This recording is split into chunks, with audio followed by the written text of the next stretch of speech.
Et si on faisait un truc comme ça, ce serait fou ou pas? Si on le fait tous ensemble, on peut y arriver. Puis on se prend un petit grain de folie. Et puis à la fin de la journée, on leur dit allez, go, on le fait. Et on prend ce pari-là. Et effectivement, quelques mois plus tard, on en fait un événement à Paris, donc French Touch Dreaming. Souvent, on me demande Jean-Michel, les prix des licences Salesforce, c'est super cher, qu'est-ce que je peux faire? Et à chaque fois, j'ai une réponse toute faite, c'est vous voulez diviser le prix des licences par 4, je peux vous dire quelque chose. Et en fait, Salesforce, on oublie vite que c'est une plateforme. Les gens me disent, par exemple, là, j'ai acheté un CRM. En dessous de la partie CRM, il y a déjà toute la plateforme qu'on peut utiliser. Donc, s'il y a besoin d'un onboarding d'employés, eh ben, on peut le faire avec. Tu as utilisé une expression qui est parfaite et finalement, c'est la digitalisation des process métiers. Moi, c'est comme ça que je l'exprime quand il y a des gens qui viennent me dire qu'est-ce que ça fait Salesforce. Je dis, vous avez des process métiers, ça permet d'avoir un outil qui va vous aider à gérer ces process. Parmi toutes les personnes que j'avais la possibilité de rencontrer en tant que Salesforce MVP, il y avait l'un des vice-présidents innovation de Salesforce. Je lui explique un petit peu ce qu'on fait. Il me dit, c'est intéressant ton truc, tu peux me faire une démo, tu peux m'en parler, on va à part. Je lui présente, je lui fais le pitch. Il me dit, ça a marché ton truc. Parce qu'en fait, tu m'as pas dit comment ça marchait avec de la technique, etc.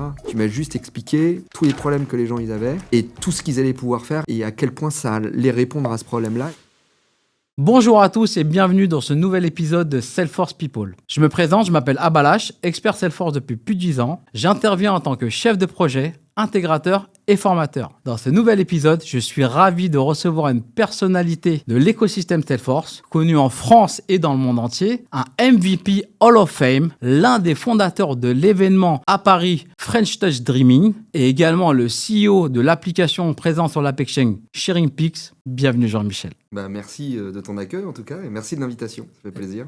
Écoute, je suis vraiment très content de t'avoir avec nous par l'historique que tu as dans l'écosystème Salesforce. Donc, on va passer un moment ensemble pour revoir ton parcours. Je te propose qu'on commence par le début. Et comment tu es arrivé dans Salesforce et comment ça s'est passé? Alors, à la base, il faut savoir que moi, je suis développeur depuis beaucoup d'années. Donc, j'ai commencé en tant que développeur, j'ai gravi les échelons chez des éditeurs de logiciels, plutôt sur des technologies Microsoft à la base. Okay. Donc, j'étais déjà, entre guillemets, quelqu'un qui fait partie des écosystèmes. Microsoft n'était pas très mauvais dans les écosystèmes. Et puis, l'âge avançant, je suis passé du côté DSI, plutôt que du côté responsable développement, parce que j'avais fait plusieurs startups. En tant que DSI, j'ai intégré meilleurtaux.com.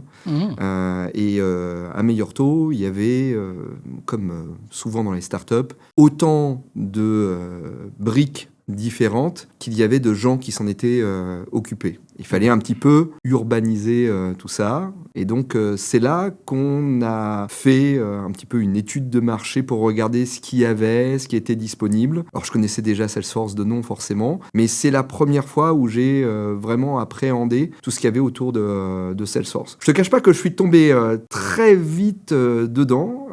J'ai compris que par rapport aux autres outils qu'il y avait qui nous permettaient de remplacer cette brique CRM avec beaucoup de choses qui demandaient une plateforme de développement, une capacité à développer des choses, à les maintenir, à profiter de l'innovation, et puis à rajouter des briques comme une plateforme téléphonique, des gens qui sont en magasin, mais aussi des gens qui faisaient entre guillemets, du service après-vente ou de la relation partenaire. Salesforce se dégageait un petit peu du lot, et mon nez au niveau de l'écosystème, ayant connu d'autres écosystèmes au préalable, dont celui de Microsoft, elle me donnait tout de suite un petit peu très envie de voir ce qu'il y avait à l'intérieur. Je n'étais pas le seul à décider, je faisais partie des décideurs, mais je n'étais pas le seul, et j'étais très content de voir que finalement Salesforce a été pris, et de suite je suis parti à Dreamforce. Ok, d'accord. Et là on est en quelle année?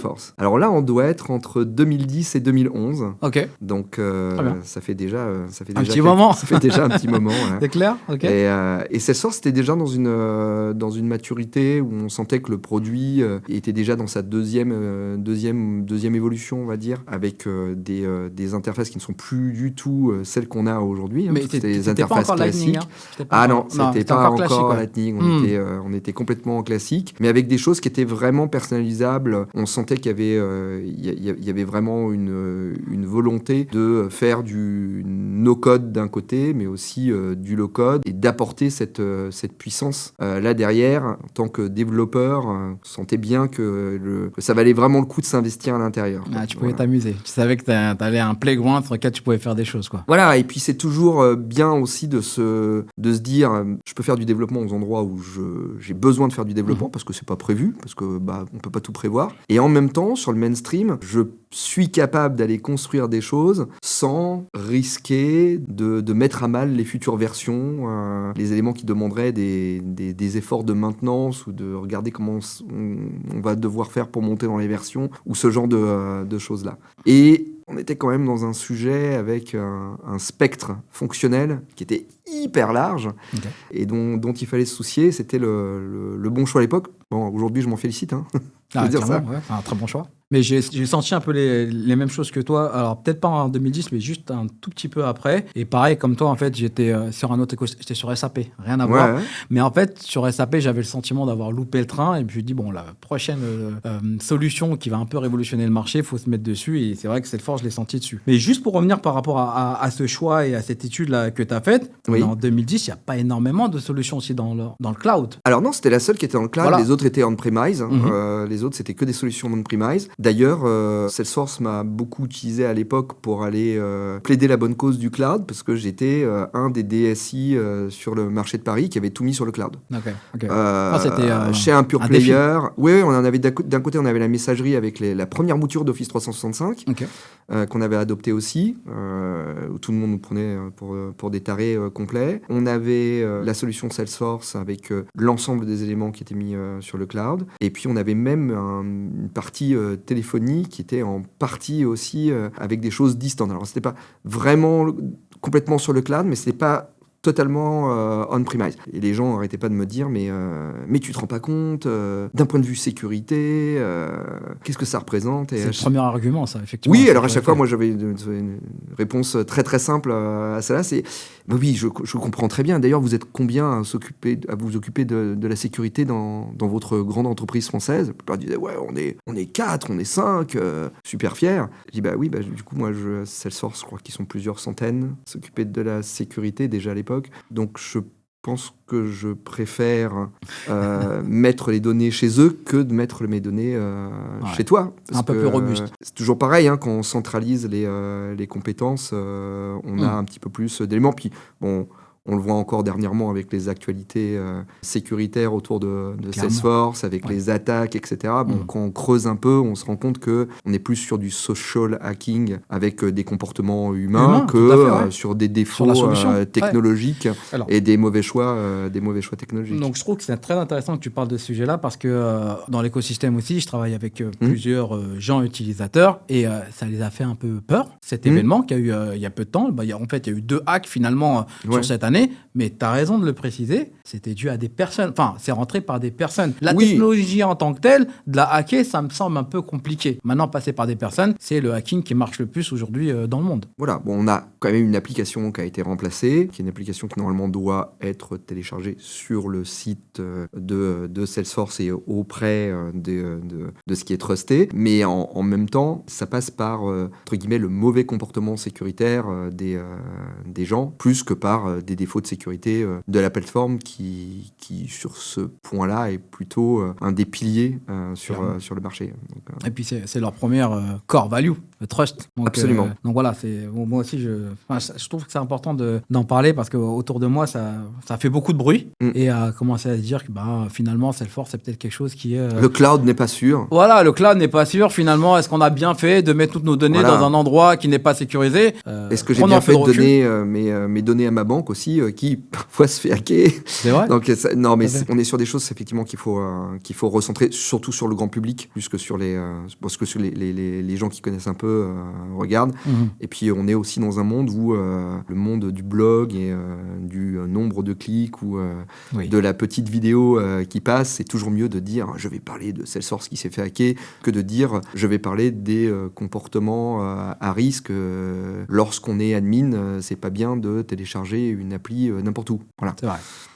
C'est une autre manière. Tout à fait. Pour revenir à ton point, donc, tu as commencé dans l'écosystème Salesforce et tu as été tout de suite à Dreamforce. J'aimerais bien avoir ton retour là-dessus, justement. J'avais déjà fait beaucoup de gros événements Ok. qui étaient faits par Microsoft. Il y avait des gros événements qui s'appelaient les TechEd, dans lesquels on retrouvait un petit peu les mêmes mécanismes avec des présentations plénières, des workshops et pas mal de gens autour. Je traînais aussi dans l'écosystème de Lotus Notes à une époque, dans l'écosystème de Palm, Palm Pilot à une époque, parce qu'on avait une appli. Enfin, j'étais patron de développement d'une boîte qui développait sur ces systèmes-là. Donc, j'ai pas été surpris de l'approche. J'ai été surpris, pas de la taille que ça avait, parce qu'encore à l'époque, c'était dans une taille qui était raisonnable, mais j'étais surpris de cet esprit de famille, hein, vraiment le Ohana au sens large du terme. C'est là que j'ai vu mes premiers contacts avec des MVP qui faisaient une présentation. J'étais dans la salle, je trouvais qu'ils poussaient. Alors, il y avait déjà cette notion de MVP, mais qui était plus, entre guillemets, un titre qui ressemblait plus à une certification du côté Microsoft. Okay. Mais là, il y avait vraiment quelque chose qui se Ouais. passait et vraiment un engouement avec des gens qui portaient des vêtements, qui portaient le logo, qui portaient la marque et qui étaient fiers de faire partie de cet écosystème-là. Et même encore aujourd'hui, je ne crois pas qu'on arrive à retrouver ça la même chose ailleurs. Par ailleurs. Ouais. On le retrouve en partie, mais pas vraiment à ce point-là. C'est vrai qu'il y a une communauté Salesforce qui est quand même importante dans le monde et on sent quand même une ferveur par rapport à ça, même s'il y a des choses qui sont discutables, mais qu'il y a quand même une ferveur. Non, je te pose la question parce que c'est le même schéma que toi en fait, finalement. Moi, j'ai commencé sur Salesforce. J'ai été au World Tour, d'ailleurs, je t'ai vu au World Tour, on te présentait à Paris et peu de temps, quelques mois après, c'était Dreamforce. Et donc déjà, sur le World Tour, c'était en 2014, j'avais déjà une vision de ce que c'était. Mais j'avoue que lorsque j'ai été à Dreamforce, où là, j'ai pu creuser la vision qu'ils voulaient avoir et la stratégie qui était mise en place, j'ai été tout de suite conquis. C'est ça qui est intéressant. C'est des événements qui sont quand même le World Tour et Dreamforce, qui sont des événements quand même marketing majeurs. Mais néanmoins, on y trouve quand même des choses. Alors, à plein d'endroits, il faut savoir fouiller aussi. Dans les sessions. Dans les keynotes, il y a des choses aussi qui sont très intéressantes. Alors, peut-être pas la keynote plénière qui est quand même une keynote très marketing. Bien sûr. Même s'il y a quand même une exposition de la vision et de là où ça veut aller. Dans les autres keynotes, lorsqu'on descend... dans les sessions spécialisées par produit. Keynotes, déjà même dans les keynotes pour les administrateurs ou pour les architectes ou pour tel cloud, il y a déjà un petit peu plus d'informations, mais après dans les sessions, c'est vraiment des experts qui parlent, certains qui sont directement des employés de Salesforce, mais qui sont des product managers. C'est toujours intéressant d'avoir leur retour, leur avis. Et puis d'un autre côté, il y a les gens qui font des retours assez honnêtes sur non, n'utilisez pas ça, c'est pas encore mûr, c'est pas sec, il faut pas y aller complètement. Et d'un autre côté, vous avez raté ça, ils le mettent pas en avant, et pourtant avec ça on fait déjà énormément de choses. Donc il y a ça. Alors après, je vais mettre la casquette du patron d'une app sur l'AppExchange, puis on y reviendra certainement après. Mais c'est vrai que l'expo, moi en tant que DSI, c'était un petit peu aussi un endroit où on peut aller à la pêche aux idées, parce que les gens qui font des apps présentent des use cases auxquels on ne penserait pas forcément lorsqu'on regarde Salesforce tout court. Et une des manières d'utiliser Salesforce, c'est de l'utiliser comme une plateforme un petit peu, entre guillemets, universelle pour son entreprise. Et du coup, les solutions qui sont là, soit parce que c'est des choses qu'on veut construire par soi-même, parce qu'on n'a pas forcément besoin de la chose qui est aussi sophistiquée que ce qu'une app peut faire, soit parce qu'on a un besoin sophistiqué, on n'aurait jamais pensé que Salesforce était capable de le faire, mais qu'il y a quelqu'un qui s'y est penché et qui l'a fait. Ça donne des idées, et j'encourage très fortement à tous les DSI ou toutes les personnes qui sont un petit peu responsables qui ont un ownership d'un produit Salesforce, de se balader parmi les sponsors et de prendre des idées pour aussi se construire une vision de tout ce qui pourrait être fait à un moment ou à un autre avec tout ça. Et moi, en tant que DSI, ça m'a beaucoup servi. Je revenais chaque fois avec 4-5 idées, alors soit des apps directement avec lesquelles on pouvait aller très vite, ou même sans utiliser les apps, me dire mais pourquoi on n'utiliserait pas juste cette fonctionnalité-là parmi les 50 qui ont été présentées dans cette app, puis c'est un truc qu'on peut peut-être développer, ou on peut peut-être la singer, mais au moins aller dans cette direction-là, et ça ouvre les chakras. Et souvent l'expo, on se dit on va surtout entendre des gens qui essaient de nous vendre une app, app. Mais en fait, ils essaient surtout de vous vendre une idée ou des idées qui ont été maturées par d'autres et sur lesquelles ils ont réussi à développer quelque chose qui permet d'être personnalisé, d'être universel. Voilà. De la résolution de problèmes, finalement. Exactement. Ouais, mais en fait, c'est très bien. Donc, ça fait le lien un peu sur ta vie d'après. Donc, si je comprends bien, donc, tu es DSI, Ouais, convaincu par la solution de Salesforce, complètement convaincu. de ce qu'on peut faire énormément de choses. C'est dans le cloud, donc c'est un énorme défi en 2010 parce qu'il y a peu de boîtes en fait, qui pensent aller sur ce type d'infrastructure. Et donc, ta vie de DSI, à un moment, s'arrête, si je comprends bien, et tu te lances sur un nouveau défi. Enfin, c'est quoi la suite après pour toi? Après Meilleur Taux, je passe chez Mikit, constructeur de maisons individuelles. Mikit, ouais. Je fais exactement la même chose que ce que j'ai fait chez Meilleur Taux, c'est-à-dire DSI. J'industrialise aussi l'ensemble des solutions pour mettre ça sous une plateforme unique qui est Salesforce. Ouais. Et excuse-moi, juste pour les gens qui pourraient nous écouter et qu'on pourrait inspirer, c'est que ta décision en tant que DSI, c'est de partir sur Salesforce, le CRM, mais pas que. Ou alors, ça n'a jamais été uniquement le CRM. C'est pour ça que je voulais avoir ton avis là-dessus. Souvent, on me demande, Jean-Michel, les prix des licences Salesforce, c'est super cher, qu'est-ce que je peux faire? Et à chaque fois, j'ai une réponse toute faite, c'est vous voulez diviser le prix des licences par 4? Je peux vous dire quelque chose. Alors là, les oreilles sont toutes ouvertes. Là, elles se sont bien là. C'est super simple. Alors, je vais le dire tout doucement, juste la caméra. Faites-en 4 fois plus avec. Une fois que la licence elle est là, vous l'avez payée. Et en fait, Salesforce, on oublie vite que c'est une plateforme. Ouais.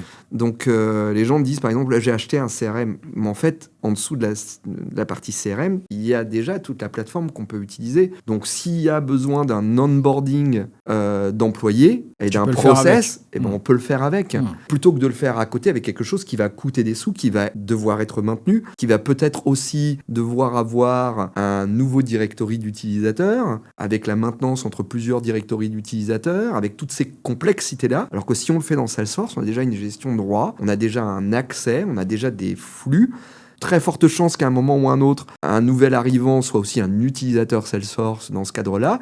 La boucle est bouclée. Et donc, ce process-là, on peut le faire à l'intérieur. Non, mais c'est intéressant que tu dises ça parce qu'effectivement, on se réduit, entre guillemets, à Salesforce, c'est un CRM qui va me permettre de vendre pour mes commerciaux, de l'utiliser pour mon service client, tout ça. Mais effectivement, on oublie que c'est une vraie plateforme de dev sur laquelle on peut mettre en place des applications, on peut développer des applications avec très peu, voire pas du tout de code, sur lequel on va pouvoir avoir beaucoup de cas d'usage importants pour notre entreprise. Et des choses qui sont chez Mikit dans la construction de maisons. Donc il y a une partie CRM qui est assez importante parce qu'il y a beaucoup de clients qui veulent acheter des maisons. Il y a aussi une partie CRM parce que c'est un franchiseur donc c'est aussi le CRM pour l'acquisition des franchisés, les prospects franchisés qui vont devenir un jour franchisés et ouvrir une franchise Mikit. Donc il y a 2 CRM dans le même CRM. Et puis au-delà de ça, on va aussi un cran plus loin puisqu'on gère l'ensemble des modèles, l'ensemble des plans techniques, l'ensemble des vérifications des audits qui doivent être faits, l'ensemble des chantiers, des process des chantiers. C'est énormément pas du tout la nature de Salesforce de gérer des chantiers, la vie des chantiers, de vendre une maison, on arrive à l'imaginer, mais de faire tout ce qu'il y a après et tout ce qu'il y a en amont aussi dans la partie conception de maison. Voilà, alors chaque chose ayant ses limites, forcément, on ne va pas demander à Salesforce de remplacer AutoCAD. Oui. Voilà. Mais on peut faire des ponts entre les deux, et Salesforce peut être une bonne gestion de process pour aller valider quelque chose qui va peut-être sortir d'AutoCAD, comme on le voit avec des clients, avec ShareInPix, nous on a des clients qui ont ce type de besoin-là, on a des cas d'usage qui sont complètement dingues. On se dit, ah oui d'accord, eux ils font ça avec ça. Bah oui, mais ils ont raison, mais on n'imaginerait pas des idées qui sont complètement différentes de ce que tu aurais pu avoir en tête et finalement qui a été développé par d'autres parce que ce sont des process pro et que ces process pro ils ont par essence un besoin d'être digitalisés et d'être normalisés, et que Salesforce c'est une plateforme qui fait ça très très très très bien. C'est pas forcément une plateforme de dev, moi je dirais plutôt une plateforme d'implémentation qui va permettre de mettre en place tous ces éléments là dans un contexte qui est déjà intégré du coup. Non mais tu vois, tu as utilisé une expression qui est parfaite, et finalement c'est la digitalisation des process métiers. Oui, que tu peux mettre en place dans dans C'est cet ça. outil, dans cette plateforme. Moi, c'est comme Ouais. ça que je l'exprime quand il y a des gens qui viennent me dire en disant mais qu'est-ce que ça fait Salesforce? Je dis vous avez des process métiers, quel que soit votre métier, vous avez des process. Ça permet d'avoir un outil qui va vous aider à gérer ces process. Donc, quand on est un commercial, ce qu'on espère tous en tant que commerciaux, c'est d'avoir trop de gens à traiter. Le problème, c'est que quand on a trop de gens à traiter, c'est de savoir où est-ce qu'il faut aller, qu'est-ce que j'ai oublié, pas oublié, qu'est-ce que je dois faire, qu'est-ce que je dois rappeler, qu'est-ce que je peux me permettre d'offrir. Et puis, il y a des choses sur lesquelles il faut que ça aille vite pour pouvoir envoyer un devis, pas perdre de temps là-dessus. Pouvoir se concentrer vraiment sur la relation. Mais en fait, ça, c'est vrai qu'on est commercial, mais au final, quelqu'un qui est RH et qui a des tonnes de CV, il a les mêmes types de problématiques avec des process peut-être légèrement différents, mais il doit gérer aussi la même chose. Nous, on a des chirurgiens qui font de la chirurgie esthétique, par exemple, qui utilisent à la fois ShareNPix et Salesforce, qui, au-delà du côté sales, font aussi tout l'accompagnement après. Et puis, une active aussi vont gérer le côté bouche à oreille pour pouvoir aller être sûr que leurs clients vont devenir leurs parrains et vont pouvoir aller les fournir en nouveaux prospects. Tous ces process-là, qui soient proches ou pas de la vente, qui soient avant la vente ou après la vente, ils ont du sens à être mis dans un système. Et à partir du moment où on commence à avoir Salesforce, c'est dommage de ne pas au moins évaluer la capacité à Salesforce de le faire. Bon, après, il y a des métiers qui sont tellement spécifiques qu'on trouvera mieux par ailleurs, peut-être plus cher, moins ouvert, et parfois, ça a plus de sens de le garder à l'extérieur. Mais ce que je dis toujours, c'est de ne pas évaluer est-ce que c'est une bonne idée de le mettre dans Salesforce. C'est prendre un risque énorme de rater une opportunité que ça coûte... beaucoup moins cher. Rien, en fait. Ouais, on a déjà payé, si c'est les mêmes utilisateurs. Ou voir que ça coûte même encore plus, parce qu'en fait, on aura au moins quelque chose de supplémentaire à maintenir, alors que là, c'est déjà dedans. Donc voilà, une belle opportunité pour les DSI de faire des économies, c'est de continuer à en faire plus avec. Faites-en 4 fois plus, ça divisera le prix par 4. Bon. Bonne idée. C'est une manière de voir les choses, mais je pense qu'on peut y gagner en temps, en complexité, en argent, en risque, d'essayer de faire ça, qu'on n'utilise ça pas que comme un CRM. Bon tips. Ok. Donc, taux de DSI, donc meilleur taux, Meekit. Oui, et là, chez Meekit, figure-toi qu'à un moment donné, on me dit Jean-Michel, on a un projet super important. Les gens qui sont sur les chantiers, il faut qu'ils remontent des informations. Aujourd'hui, ils ont un cahier, mais il faudrait digitaliser tout ce qu'ils font dans ce cahier-là. Donc, je regarde ce qu'ils font sur le cahier. Et à l'époque, c'était un cahier ils avaient un cahier par maison. Et donc, ils imprimaient des photos qu'ils prenaient pour les mettre aux endroits clés, pour garder les éléments clés et les garder dans ce cahier qui était un peu, si tu veux, la vie, le livret de famille de la maison. Hein, on pourrait dire ça comme ça. Et donc, on regarde tout ce qu'il y a à faire, on essaie de sommer les efforts. Il y a beaucoup de process à l'intérieur de ce cahier-là, des process qui sont très techniques, des process qui sont plus des milestones à passer, à valider. Et puis ce côté photo où je me rends compte assez vite qu'ils perdent quand même beaucoup de temps à les prendre, les trier, les imprimer, les remettre. Et puis moi, déjà à l'époque, je suis dans un monde assez visuel, donc la photo, c'est quelque chose qui m'intéresse tout de suite, donc ça me parle tout de suite. Parce que tu pratiques en tant que photographe, des choses oui, comme ça. Oui, mais c'est pour voir le lien, photos, en fait. Voilà, je prends beaucoup de photos. À l'époque, j'ai une relation avec les réseaux sociaux où j'aide des gens à faire de la communication aussi sur les réseaux sociaux, etc.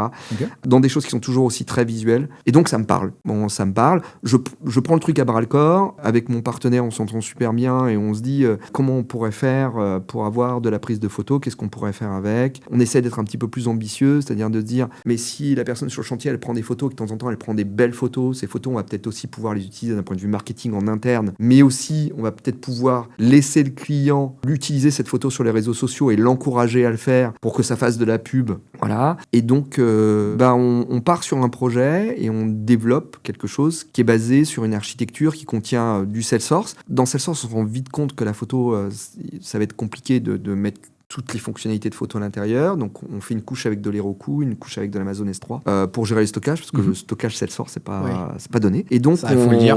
Voilà. C'est vrai. Et donc, on construit ça, toujours dans l'esprit cloud. Et puis, on est l'un des premiers à utiliser vraiment Heroku dans un mode qui n'est pas du site web ou une extension de site web. Et on intéresse les gens d'Heroku. Voilà. Bon, alors déjà, à l'époque, je suis pas mal sorti par Salesforce pour aller discuter avec des DSI, expliquer ce qu'on a fait. C'est de l'évangélisme. Voilà, puis je le fais avec plaisir parce que c'est franchement t'es c'est toujours convaincu, sympa. en fait, oui. Je suis convaincu et puis il il y a plus désagréable que de rencontrer des DSI dans un dîner Oui. et d'en discuter. Donc c'est toujours très très sympa de le faire. Fort de ça, les gens d'Heroku tapent à la porte aussi en disant on fait un événement Heroku Salesforce, on va avoir des gens qui présentent de l'Heroku, alors des gens qui présentent de Salesforce. Est-ce que toi tu peux pas présenter ce que tu fais avec Heroku dans Salesforce? Donc je fais une fois, je fais 2 fois, je fais 3 fois et à la fin à chaque fois il y a des gens qui viennent. Ah oui, alors ton truc avec les images là, parce que moi j'ai ce problème-là avec les images. Du coup, est-ce que tu penses que je pourrais faire la même chose? Bon, oui, bien sûr, ça prend ça. Ah ok, d'accord, je prends le point. La deuxième fois pareil, troisième fois pareil. Je me dis. Alors nous, on avait déjà regardé s'il y avait des choses sur l'AppExchange qui permettaient de le faire, parce qu'on voulait plutôt. Moi, je suis plutôt le do-it-yourself. Je pense que c'est à éviter. S'il existe quelque chose qui est bien, autant l'utiliser. Voilà. Par contre, ça vaut vraiment le coup de regarder ce qu'il y a, de regarder le prix, de regarder ce que ça sait faire, de faire le bon choix. De temps en temps, le do-it-yourself, ça peut être une solution, parcelle au total, mais j'ai plutôt tendance à regarder d'abord la partie achat. Et il n'y avait rien, donc du coup on a construit. Maintenant, moi j'ai été patron de R&D d'éditeur de logiciels, donc à chaque fois qu'on construisait quelque chose, j'avais toujours cette idée, non pas d'en faire un produit en tant que tel, mais de dire, c'est une brique, j'aimerais bien qu'elle puisse vivre toute seule. Okay. Parce que si jamais j'ai besoin de la réutiliser pour autre chose, je vais pouvoir la réutiliser sans avoir à maintenir 2 moteurs. Donc on l'avait développé comme ça avec le partenaire. Et on s'est retrouvé au final à se dire, il n'y a rien sur l'AppExchange, est-ce que ça vaudrait pas le coup? Donc j'ai cette idée tout seul au départ, je me la garde pour moi, et puis je pousse la porte de mon partenaire pour lui expliquer ma vision. Il est tout de suite hyper intéressé en se disant mais oui, c'est une très très bonne idée. Donc c'est Spoon Consulting, on peut pas les nommer, et ils ont à l'époque déjà plus d'une centaine de consultants Salesforce à l'île Maurice. Donc ils ont une vision, ça fait longtemps qu'ils travaillent avec Mikit. Donc on match là-dessus, on se dit on le sent bien. Et puis je vais voir mon patron de l'époque chez Mikit, et en disant voilà, j'aimerais bien faire ça, mais plutôt que de le faire tout seul, en fait je trouverais ça bien qu'on le fasse ensemble, parce que je sais pas trop où ça va aller. Donc on se donne 1 ou 2 ans, et puis moi je continue à travailler chez Mikit en biseau. Ça permettra de former une personne qui viendra me remplacer, etc. Et c'est ce qu'on a fait. Et c'était visiblement une bonne idée puisque ça a marché. Mais c'est comme ça que l'idée a pris, et c'est comme ça que la société est née sur quelque chose qu'on avait développé. Comme tu disais très justement, il y avait un problème qui n'avait pas de solution. Et d'ailleurs, ça a été une des clés. C'était de regarder dans Answers, aujourd'hui, on dirait plus IDs ou dans tous les éléments dans le cadre d'EntreLaid. Donc en fait, ce qui permet, juste pour dire aux gens qui ne connaissent pas, c'est la proposition d'idées d'évolution qu'on peut avoir sur la plateforme Salesforce. Voilà, d'un côté, et puis de l'autre côté, juste les bases de discussion, qui étaient des groupes chatter, qui est l'ensemble de ce qu'on trouve aujourd'hui dans la communauté Trailblazer, et où il y a à la fois des forums de discussion, il y a des gens qui posent des questions, il y a des gens qui proposent des idées, et dans ces 3 trucs-là, dès qu'on commençait à chercher images, photos, etc., il y a des tonnes de gens qui étaient frustrés, qui étaient bloqués, certains qui apportaient des solutions, mais qui disaient ouais, j'ai réussi quand même à développer un truc, tant pis ça fait que la moitié, mais je vais m'en sortir. Et donc on sent quand même le truc un peu en avance de phase, je pense. On a développé quelque chose un petit peu en avance de phase. C'est pas plus mal d'être un cran trop tôt plutôt qu'un cran trop tard. Et donc on a le temps qu'on mette le projet en place, qu'on construise la société, etc. Il s'est passé à peu près une bonne année avant d'être complètement sur l'AppExchange. Et puis une fois qu'on était sur l'AppExchange, dès le premier jour, on a eu des gens qui sont venus taper à la porte pour dire votre truc, ça nous intéresse, on veut le tester. Donc c'est qu'on avait effectivement eu le nez creux là-dessus, et surtout qu'on avait essayé de répondre à un problème. J'ai eu la chance d'être choisi pour être Salesforce MVP à l'époque. Ça arrivait en même temps que la création de la société. Alors les deux sont catapultés. C'est des choses qui s'expliquent pas. Des fois, les planètes s'alignent comme ça. Parmi toutes les personnes que j'avais la possibilité de rencontrer en tant que Salesforce MVP, il y avait l'un des vice-présidents innovation de Salesforce. Et puis, je lui explique un petit peu ce qu'on fait. Il me dit, c'est intéressant ton truc, tu peux me faire une démo, tu peux m'en parler, parce qu'on avait parlé très rapidement. Il me dit, ouais, on va à part. Et donc, je lui présente présente, je lui fais le pitch et il me dit ça a marché ton truc. Je lui dis merci, super. Mais il me dit mais je vais te dire pourquoi ça va marcher. Je suis ravi, dis-moi. Il me dit parce qu'en fait tu m'as pas dit comment ça marchait avec de la technique, etc. Tu m'as juste expliqué tous les problèmes que les gens ils avaient et tout ce qu'ils allaient pouvoir faire et à quel point ça allait répondre à ce problème-là et ce qu'ils allaient pouvoir y gagner. Et en fait c'est ça souvent, mais même quand on fait une implémentation Salesforce, c'est pas le fait de dire ouais mais là on va faire un trigger Apex. Oui, on s'en fiche de va... ça. Faut partir Voilà. du problème et comment on le résout. Comment il est résolu, c'est important aussi dans le cadre de maintenance et de pérennité de ce qu'on fait, de facilité de le faire et de capacité à subir toutes les innovations que Salesforce va arriver, voire tous les renommages. Mais si on le fait bien, il y a pas de problème là-dessus. Mais par contre, c'est vrai que de bien écouter le problème qu'a la personne et d'être capable d'y trouver ce qui va y gagner et d'y apporter une solution. Après, une fois qu'on a trouvé le type de solution qu'il y a, et toujours plusieurs chemins techniques, il faut choisir le bon. Et il y a des gens qui sont faits pour ça, des partenaires qui accompagnent pour ça. Mais avant tout, il faut toujours essayer de trouver le problème. Et moi, je diviserais ça en deux. D'un côté, pour moi, il y a le problème solving, le fait de résoudre des problèmes, et le fait d'optimiser. Et ces deux choses-là, ces deux approches qui sont différentes, qu'on soit sur l'Apex Exchange ou qu'on soit sur des solutions, ça se vend différemment. Les ROI sont différents. Les timings sont différents aussi.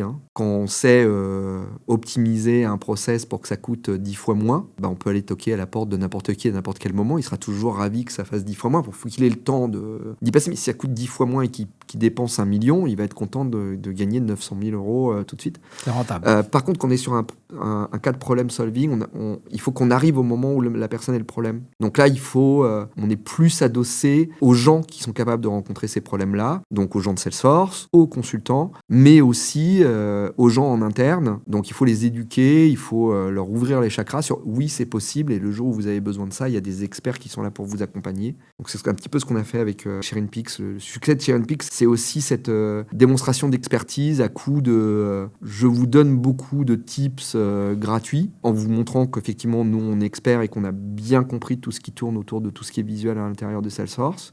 Sachant que le jour où ils ont un vrai problème, ils vont revenir, que ce soit un consultant, un client ou quelqu'un de Salesforce. Aujourd'hui, je pense que le truc qu'on a réussi, c'est que si on parle de l'image ou on parle de quelque chose de visuel, voilà, très vite, la moindre personne qui pense, même si c'est pas à moi, au moins à se dire comment je vais pouvoir résoudre quelque chose comme ça, Salesforce nous appelle souvent en disant ouais, le gars il a ce problème-là, comment t'apporterais une solution? Et ils savent qu'en fait moi je vais l'apporter avec ShareInPix, mais aussi s'il existe quelque chose à côté qui fait mieux, avec le truc qui fait mieux, voilà, parce qu'on garde cette crédibilité-là, c'est super important cette crédibilité-là. Et justement pour parler de ShareInPix, est-ce que tu peux nous parler d'un cas d'usage que tu as régulièrement et qu'on peut mettre en place avec ShareInPix? ShareInPix, ça gère tout ce qui est visuel à l'intérieur de Salesforce. Donc on a commencé par la photo. La vision, c'était de dire vous ne devez pas quitter votre implémentation Salesforce pour pouvoir gérer quelque chose au niveau de la photo. Si vous avez besoin de la noter, de la retailler, de mettre un watermark, de la mettre sur votre site web, vous devriez pouvoir faire ça dans votre implémentation Salesforce direct. Et on l'a fait au travers de composants d'un côté, d'une application mobile de l'autre qui s'intègre avec les applications mobiles Salesforce, qui gèrent du offline.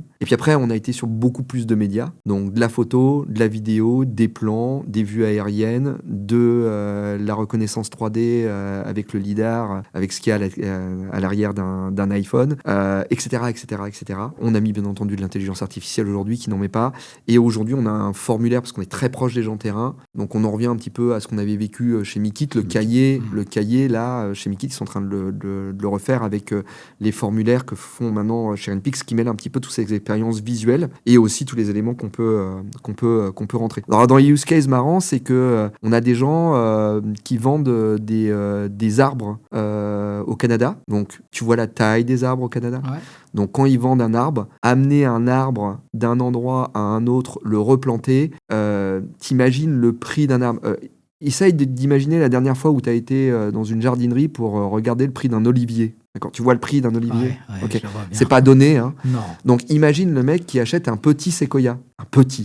Voilà, qui fait 30 mètres de haut, etc. et qui va le replanter dans son jardin. Alors j'exagère peut-être, c'est peut-être pas un séquoia, c'est peut-être pas...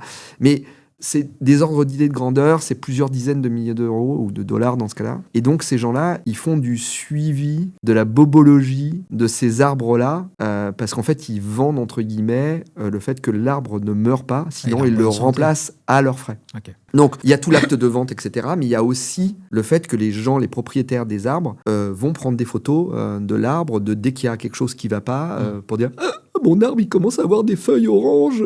Oui, bon, c'est l'automne, c'est normal. Voilà. Donc là, il appelle, il commence à avoir des feuilles bleues. Ah, non, bleu, c'est pas normal. Là, il se passe quelque chose. Donc voilà, il y a une chenille, un machin. Et donc, c'est le cas qu'on a eu qui est quand même assez marrant. On a eu des natures de photos et de visuels qui vont de photos, ce qu'on appelle nous les très belles photos, donc des photos marketing, et à l'inverse, des photos qui sont horribles, puisqu'on a des avocats qui traitent des accidents qu'il peut y avoir partout dans le monde et sur lesquels ils vont utiliser ça comme preuve. Donc déjà dans un procès, c'est des images qu'on n'a pas envie de voir. Donc nous, il faut bien les stocker à un moment. Donc on a un spectre qui est très très large. Mais en gros, au final, ce qu'on se rend compte, c'est que notre métier, c'est d'aider les gens à documenter ce qu'ils font sur le terrain à 80%. Alors, il y a plein d'autres use cases super intéressants autour de ce qui est visuel. Mais en règle générale, c'est quand même beaucoup de documenter ce qu'ils font lorsqu'ils sont sur le terrain, avec des outils qui sont très pratiques à utiliser sur l'appli mobile. Moi, j'ai un acronyme que j'ai repris à une époque où on avait un peu peur que les gens ramènent leur smartphone. Je ne sais pas si tu te souviens de cette époque-là, où en fait, dans toutes les sociétés, les mecs, ils avaient des Nokia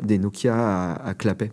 Et donc, ils étaient il y avait un acronyme qu'on entendait tout souvent, qui était le Bring Your Own Device, BYOD, qui était de dire, en fait, votre IT ne va pas assez vite, du coup, vous allez amener votre propre smartphone pour faire en fait votre boulot, parce que votre DSI vous donne toujours un Nokia clapet et que vous avez besoin de voir vos mails pour répondre assez rapidement. Et donc on a repris ça et nous on a appelé BYOH, qui est Bring Your Own Habits, donc apporter vos habitudes d'usage dans l'implémentation Salesforce. Et en fait, on se rend compte que les gens, lorsqu'ils n'ont pas la solution, ils la contournent, ils achètent des apps sur l'App Store ou sur Google Play pour mettre dans leur mobile, par exemple pour scanner des documents. Donc le gars, il se retrouve à faire quoi ? Il scanne un document qui est stocké dans le logiciel de l'appli mobile, qui est mis, alors je vais parler d'iOS par exemple, qui est mis dans iCloud aussi, ce document-là. Il va l'envoyer par mail, donc il va peut-être utiliser son mail perso, donc il va passer par du Gmail pour envoyer ça, il va le mettre sur le mail de la boîte, il va puis pas le drag and dropper directement dans Salesforce, c'est trop facile. Donc, du coup, il va le sauvegarder sur son desk. Donc, il y a aussi un outil qui sauvegarde son desktop parce qu'on lui a rien proposé. Donc, il a mis ça sur Dropbox. D'accord ? Donc, ça va être aussi sauvegardé sur Dropbox. Et puis, le PDF, il va le mettre... Donc, en fait, le mec, il est venu chez toi et il a scanné ton extrait d'acte de naissance qui se retrouve sur son device, dans une appli, sur Gmail, sur Dropbox, mais des trucs perso. Donc, on parlait de sécurisation. Et donc là, le problème de sécurité, c'est pas Salesforce, c'est le comportement de l'utilisateur. Et donc, en fait, ce serait quand même vachement mieux d'avoir un outil qui est intégré à Salesforce qui permet de scanner directement le document. Et donc, c'est un petit peu l'idée qu'on a derrière.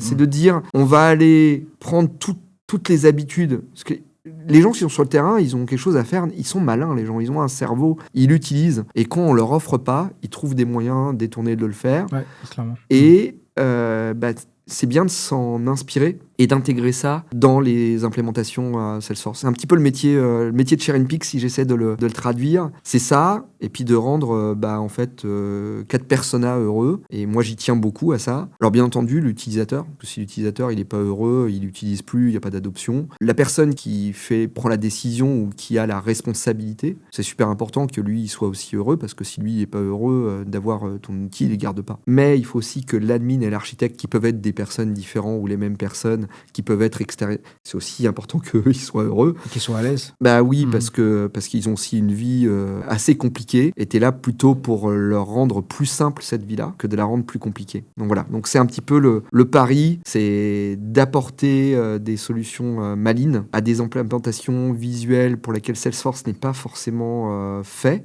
dans des contextes que Salesforce gère très bien, il manque un petit peu cette brique-là, et en rendant ces 4 personas heureux, donc avec une solution qui, pour les admins et pour les architectes, leur permet de gagner énormément de temps, d'aller très vite sur des solutions qui sont rock solides. Dernier client qui nous a implémenté, il a mis un peu moins d'un mois à mettre une 50aine de formulaires en place auprès de plus de 1000 utilisateurs, et il y a 1000 formulaires par jour qui sont remplis, chacun avec des dizaines de photos, et on gère ça dans notre flot de données qui de toute façon est déjà plusieurs millions de médias par mois qui sont stockés sur nos serveurs. Donc la masse des choses nous fait pas peur. Ça fait partie aussi de la beauté du cloud, des Roku et de toutes ces solutions-là, c'est d'être scalable. Voilà un petit peu ce que fait ShareNPix et les use cases qu'on est capable de couvrir. Intéressant. J'aimerais parler avec toi justement de la relation d'un partenaire logiciel comme toi avec Salesforce. Comment ça se passe? Comment les synergies se créent? Le premier réflexe quand tu es ISV, que tu rentres dans un écosystème, c'est de dire je paye. Il faut savoir, les gens ne le savent peut-être pas tous, mais quand on achète une licence ShareNPix, mais c'est vrai pour toutes les personnes qui sont sur AppExchange, il y a un fee qui est reversé à Salesforce en fonction du type de solution, etc. Il y a un certain pourcentage qui est reversé. Ce pourcentage-là, il est par rapport à l'utilisation de la plateforme et de tous les éléments marketing que Salesforce met en place pour que ton outil soit mis en avant, etc. Et les gens confondent cette mise en avant avec, bah oui, mais les commerciaux Salesforce, il faut quand même qu'ils nous amènent des trucs en échange de ces pourcentages qu'on paye. Ce qui n'est pas le cas du tout. Ils font pas, parce qu'ils ont déjà une pression assez énorme pour signer tout ce qu'ils ont à signer. Ils vont revenir vers toi à partir du moment où tu vas les aider. C'est exactement la même chose que ce qu'on disait au début, c'est quel est le problème que tu peux leur résoudre. Ouais, je comprends. Okay. Donc en fait, la relation, elle est déjà pas dans une relation où il faut leur demander quelque chose, mais il faut leur proposer une aide. Il faut comprendre les endroits où ça va pas aller. Nous, on a rempli des RFP, donc des demandes de dossiers, des appels d'offres avec des choses qui étaient très précis, très techniques sur de l'image. Il y a une époque, on a peut-être rempli des centaines pour au final en signer 10 ou 15. Mais ces gens-là avaient beaucoup de mal à les remplir. Ils étaient ravis de nous avoir. Ils nous demandaient l'expertise qu'on offrait gratuitement. En gros, on les aidait. Et pareil, lorsqu'il y avait une démo à faire, on leur disait pas démerdez-vous à faire la démo. On leur disait tu peux nous donner un accès à la démo, nous dire où est-ce que c'est, nous on va te le faire. Et donc nous on construisait la démo. Enfin, je dis on construisait, mais je pourrais le dire encore aujourd'hui, c'est vrai, et on le fera encore dans le futur. C'est-à-dire que on est là pour apporter les solutions. C'est-à-dire que le Salesforce Solutions Engineer qui doit mettre en place la démo un peu complexe, sexy, qui doit faire le côté waouh, lui, il a un besoin, c'est de faire tous les autres trucs de ta démo, de sa démo, et pas forcément la tienne. Donc, à toi aussi de passer du temps sur la tienne. Donc, quand on les aide comme ça, on se place en tant qu'expert pour les aider à un endroit, pour les aider à un autre, et la relation, elle est très, très simple, hein, après. Eux, ils ont un petit intérêt à te vendre, parce ils ont un bonus qui correspond au pourcentage que tu reverses, qui est l'équivalent de ce que quand eux ils vendent, qui peut être plus ou moins important en fonction de la typologie de ce qu'ils vendent. Donc ils ont un intérêt à vendre, mais s'ils ont une difficulté déjà à vendre ce qu'ils ont à vendre, ils vont pas rajouter quelque chose de plus cher dessus qui va complexifier. Faut que c'est vraiment un intérêt. Un complément. Voilà, faut que c'est. Donc par contre, après, plus tu te places en mécontent, en comprenant pas comment Salesforce t'aide pas, alors qu'ils te prennent de l'argent de l'autre côté, oh là là, c'est pas bien. Et moins ces gens-là, ils seront là pour t'appeler. Forcément. Voilà, okay. Moi j'ai un petit peu un motto là-dessus, c'est toujours give first, c'est-à-dire être toujours prêt à donner en premier. Et ça, c'est un truc qui est très très vrai dans l'écosystème Salesforce. C'est d'abord de donner, d'abord de faire quelque chose pour l'écosystème ou pour les gens que tu as besoin, qui t'introduisent un client ou qui viennent t'apporter des choses. Si tu démontres ce que toi tu as la capacité aussi de leur offrir, que tu le fais par ambition raisonnée, c'est-à-dire quelque chose qui ne va pas leur coûter forcément cher, mais au contraire qui va leur apporter et qui vont trouver ça agréable, il y a quand même de fortes chances qu'un jour ou l'autre, ça te revienne en mieux et que ça se démultiplie derrière. Alors je souris parce que j'ai eu la même discussion avec Cyril Louis, qui m'a dit exactement la même chose. Ouais, ça ne m'étune pas. Cyril, si tu nous écoutes. Salut Cyril. Voilà. Ok, justement, ça fera le pont avec mon autre sujet, c'est ta relation avec la communauté, que tu es très actif Oui. Et j'aimerais qu'on parle un peu de l'événement justement déjà de French Tech Dreaming et comment t'es venu l'idée de le faire, quelle a été ton ambition de le faire. Enfin, c'est quoi ta relation avec la communauté Salesforce en France et dans le monde? Voilà, déjà ça a commencé très simplement. À l'époque, il y avait pas d'admin user group en Donc, France. t'es le premier groupe, en fait, c'est ça? À côté. Alors non, il n'y avait pas de notion d'admin user group. Il y avait plusieurs niveaux de user group. Il y avait user group et developer user group. Alors, ça avait d'autres noms, mais j'essaye de simplifier. Aujourd'hui, c'est très, très, très structuré. En France, c'était un peu porté par Salesforce, qui essayait de créer une dynamique, parce que la communauté en France, à l'époque, elle prenait pas. Je parle vraiment du côté admin et utilisateur, et il faisait un truc qui était entre les décideurs, donc il y avait beaucoup de DSI, les admins, les power users. Voilà, ils ont essayé de faire quelque chose. Moi, j'ai tout de suite été très intéressé par ça, et dans la foulée de ce que je te dis d'aller à Dreamforce, en fait, je voulais participer à ce genre de choses-là. Donc, j'en ai vu 2-3. Puis moi, je sais pas rien faire. Donc, j'arrive souvent le premier, je repars souvent le dernier. Donc, j'aide à poser les chaises et puis j'aide à les ranger. Et puis, on me demande souvent de dire tu veux pas accueillir machin, alors que je suis pas du tout partie de l'organisation. Puis, et voilà. Et puis, les choses se font comme ça naturellement. Et la personne qui était à la tête du user group est partie pour aller chez Salesforce. Et donc, elle pouvait plus être présidente du user group. Et donc, on se retrouve à un truc où je venais aider, où tout le monde dit est-ce qu'il y a bien quelqu'un qui veut se proposer? Puis moi, elle m'avait dit, dès que je suis arrivé, Jean-Michel, j'aimerais bien que ce soit toi, parce que toi, tu es toujours là, tu nous aides, tu donnes un coup de main, est-ce que tu veux bien? Je veux bien, mais ça représente quoi comme élan? Elle dit, mais t'inquiète pas, d'un point de vue logistique, il y a des choses qui sont là pour aider. Elle m'explique, elle me fait le brief. Moi, je dis, ok, pas de problème, on fait comme ça. Et ça s'est goupillé comme ça. Donc, toutes les personnes qui étaient là, ont, entre guillemets, donné leur mot. Et qu'est-ce que vous en pensez? Puis je commençais à les connaître un peu, parce que ça faisait 3 fois que j'étais là. Puis on dit, oui, évidemment, pas de problème. Donc, ça s'est fait comme ça. Et après, il y a eu l'aventure Share and Pix. Share and Pix, on a besoin, nous, d'être dans des événements à droite, à gauche. Donc, de participer à des user groups, donc de l'autre côté de la barrière. Alors que, du coup, j'étais aussi leader user group en France. Et puis, aller aussi à des Dreaming Events aux États-Unis. Hein. Donc, le Dreaming Event, c'est né à Chicago. C'est Eric Dreschfield, qui est un ami, qui est aussi Salesforce MVP Hall of Fame, qui, à l'époque, était super frustré de ne pas pouvoir aller à Dreamforce. Donc, par contre, il connaissait quelques speakers qui étaient à Dreamforce et qui étaient aux alentours de Chicago. Et il lui dit... en fait, ce serait pas mal si quelques sessions on pourrait les faire dans un super user group, parce qu'il était avec un user group, si on pouvait les faire et s'arranger pour qu'on ait la capacité à apporter un petit bout de Dreamforce directement là. Et donc, c'est parti de la chanson California Dreamin'. Voilà, donc je ne la chanterai pas. Mais je pense que chacun peut la... Voilà, exactement. Et donc, California Dreamin', c'est devenu le Midwest Dreamin', parce que c'est... voilà. Et donc, c'est né comme ça. Ça a tout de suite été un tout petit truc d'une centaine de personnes. Puis, d'année en année, ça s'est accumulé. Et très vite, il y en a d'autres aux États-Unis qui se sont dit « Ah, c'est pas mal ton idée et tout, si on se faisait un petit événement. » Donc, c'est passé d'1 heure à une demi-journée, à une journée, à 2 jours. Et donc, ça a été repris à plein d'endroits aux États-Unis. Et c'est quand même un endroit où on peut rencontrer la communauté locale. Donc, c'est important pour des gens comme nous, une petite app développée en France, qui doit se retrouver aux US, vendue auprès de clients américains.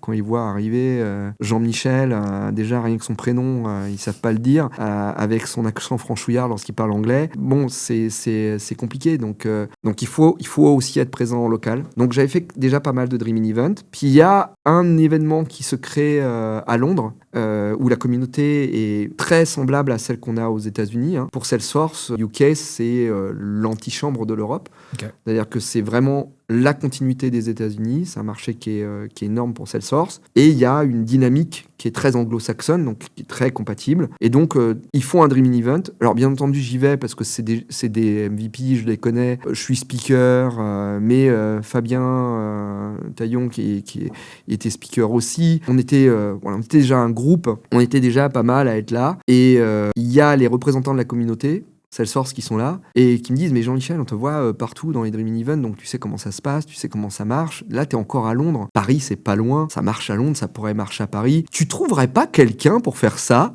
en insistant un peu. Je dis, bah écoutez, oui, mais ça demande un boulot. Je lançais ma boîte, c'était beaucoup de choses, quoi. Elle me dit, ouais, mais réfléchis, nous on est là, on sentirait ça bien, ce serait chouette qu'il y en ait un à Paris. Puis je vais voir Fabien, je vais voir les gens qui peuvent nous suivre.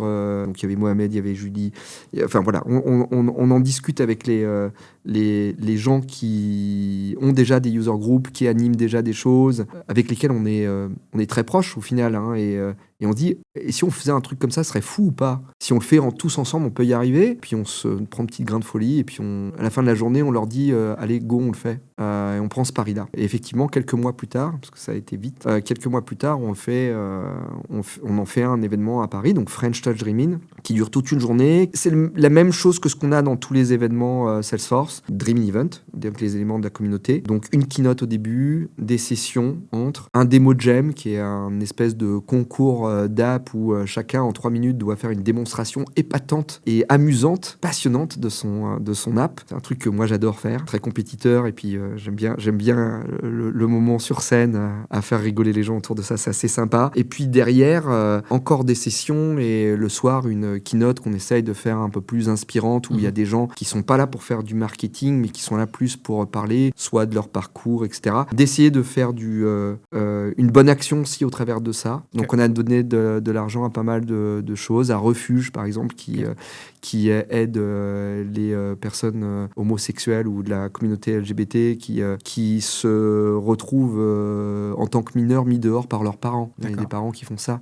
Donc on n'a pas donné beaucoup, mais on a donné quelques milliers d'euros, on était content de le faire. Mais on l'a surtout mis en avant aussi auprès de la communauté, donc ça peut faire des rebonds. Mais voilà, c'est ce genre de choses-là. Alors on n'a pas fait que pour ça, on a fait pour plein d'autres. Mais c'est cette idée-là d'essayer d'avoir une journée un peu à part. On peut voir ça comme un super user group ou un mini Dreamforce. Mais l'idée est vraiment d'apporter ça. C'est un événement qui est en anglais en France. Ça, c'est un pari aussi que je porte et que je défends bec et ongle. Parce que je trouve que c'est en le faisant en anglais qu'on a plein de speakers qui viennent de l'étranger. Et ça permet de mélanger, surtout pour les gens qui viennent dans Dreaming Event. Il y en a certains qui ont la chance d'aller à Dreamforce. Il y en a beaucoup qui n'ont pas de chance parce qu'ils n'ont pas les moyens de voyager, parce que leur entreprise ne leur permet pas. Et donc, ça leur permet d'avoir accès à des gens qui viennent des US, qui viennent d'Allemagne, qui viennent d'Angleterre, et de les voir là, d'échanger avec eux, et puis peut-être pas partir à San Francisco, mais peut-être partir à Bruxelles, et de les re-rencontrer, et de mettre le pied à l'étrier à des gens qui, du coup, se retrouvent speakers internationaux, parce qu'ils arrivent à voyager dans des choses qui sont... Aller à Amsterdam, c'est un petit peu plus facile que d'aller à San Francisco. Donc voilà, donc c'est l'événement français, c'est un événement européen. On a, je pense, 30% d'étrangers, 70% de Français, mais c'est fait totalement en anglais et c'est un fun incroyable. C'est un moment de plaisir fou. Pendant la journée, avant, c'est beaucoup d'efforts de la part de tout le monde. Je suis pas tout seul, hein, loin. On a une sacrée équipe là depuis des années. C'est bénévole, on gagne pas d'argent, on dépense de notre temps pour pouvoir créer ce moment un peu unique qu'on adore, mais qui est très représentatif pour moi de ce qu'est la communauté et du fun et du plaisir qu'on peut avoir de donner ces opportunités-là à plein de gens, d'échanger. Il y a des gens qui parlaient pas anglais, qui n'osaient pas, qui sont quand même montés sur scène et qui ont réussi et qui aujourd'hui sont speakers internationaux et qui parlent anglais parce qu'ils ont pris confiance. Voilà, c'est des choses, à chaque fois qu'on a la possibilité de faire des trucs comme ça, faut foncer. Pour l'avoir fait plusieurs fois, c'est très inspirant, très intéressant, et on a aussi des informations qui sont en dehors de ce qu'on pourrait avoir sur les événements purs Salesforce. Oui, il n'y a pas de marketing bullshit. Voilà, mais c'est pour ça que je vais insister là-dessus, parce qu'effectivement, c'est pas le même type d'événement et pas le même type de contenu. Donc je vous invite vraiment à aller jeter un coup d'œil et une oreille, et c'est vraiment, vraiment très intéressant. Jean-Michel, on arrive à la fin de l'émission. Eh oui, ça passe plus d'une heure déjà. Oui. Est-ce que tu as un mot pour la fin, peut-être? Oui, alors vraiment, le principe de cette communauté, c'est aussi de participer. Alors, il y a plein de moyens de participer. Déjà, il y a plein de user groups un peu partout en France, donc n'hésitez pas à les rejoindre. Je pense que les gens qui nous écoutent vont être beaucoup francophones, donc ça, c'est vrai pas seulement pour la France, mais un peu partout. On parlait de Cyril Louis qui est en Suisse, mais il y en a aussi en Belgique. Il y en a. Alors voilà, il y en a Où Il y en que a vous partout. soyez, il y a un Worldwide. user group qui est pas très loin. C'est vrai. Participez-y.